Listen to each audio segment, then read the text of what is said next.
আমাদের সামাজিক সমর্থন লাগবে। আমরা তো কয়েকদিন আছে আর 35 দিন, কিন্তু যে সরকারি আসুক না কেন এই সমস্যার সমাধান করতে গেলে কিন্তু সামাজিক সহায়তা লাগবে, গ্রহণযোগ্যতা লাগবে যে না আসলেই ক্র্যাকডাউন করতে হবে। যদি সেটা করা না হয় এই সমস্যার সমাধান হবে। এটা মাত্র হয়েছে, এটা অবশ্যই সাধারণ পদ্ধতিতে আমরা যাবো, চেষ্টা করবো যেন এটা থেকে আমাদেরকে চেষ্টা তো অবশ্যই করবো।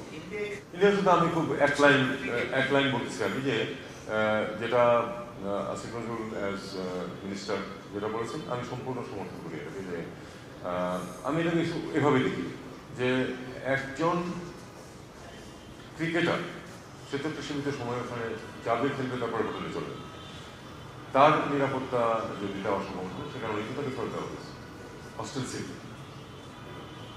তাহলে আমার যে টিম যাবে, শুধু টিম যাবে না, টিমের সমর্থকরা তো যাবে, খেলা দেখতে যাবে লোকরা, তাদের নিরাপত্তা প্রশ্ন আছে। আমরা কি করে বিশ্বাস করবো যে তারা নিরাপদ থাকবে? এক।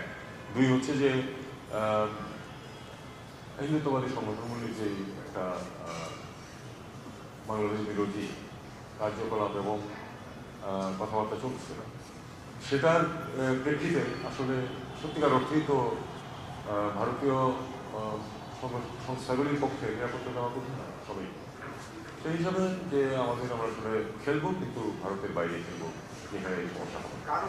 এই প্রশ্ন তো বৎসরাধিক কাল ধরে আপনারা করছেন এবং আমি দিয়ে যাচ্ছি যে দেখুন, নতুন করে এই ইস্যুটা এসেছে, কিন্তু এরকম বিভিন্ন ইস্যু বিভিন্ন সময় আসছে। আমি মনে করি যে প্রত্যেকটিরই কিছু নেগেটিভ ইম্প্যাক্ট থাকবেই, কিন্তু হাতে ধরে আমরা আমাদের স্বার্থ যেখানে আছে যদি থাকে সেখানে আমরা তো কিছু নষ্ট করতে যাবো। এখানে আমাদের স্বার্থ আছে হচ্ছে না যাওয়াতে, কারণ এখানে আমাদের লোকদের নিরাপত্তার প্রশ্ন জড়িত, তাহলে আমাদের স্বার্থ না যাওয়াতে, তাহলে আমরা আমাদের লোকদেরকে পাঠাবো না।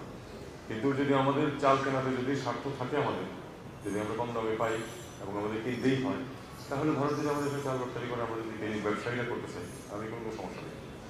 আমি যেটা করেছি সেটা হলো যে আমাদের যে মিশনগুলোতে সমস্যা সৃষ্টি হয়েছে সেখানে আমরা আপাতত ভিসা সেকশন বন্ধ রাখতে বলেছি, কারণ এটা নিরাপত্তা প্রশ্ন, এটা প্রশ্ন আমি আজকেও বলতে পারবো না। আসলে এটা নিয়ে কথাবার্তা চলছে, যখন হবে আপনারা নিশ্চয়ই জানতে পারবেন।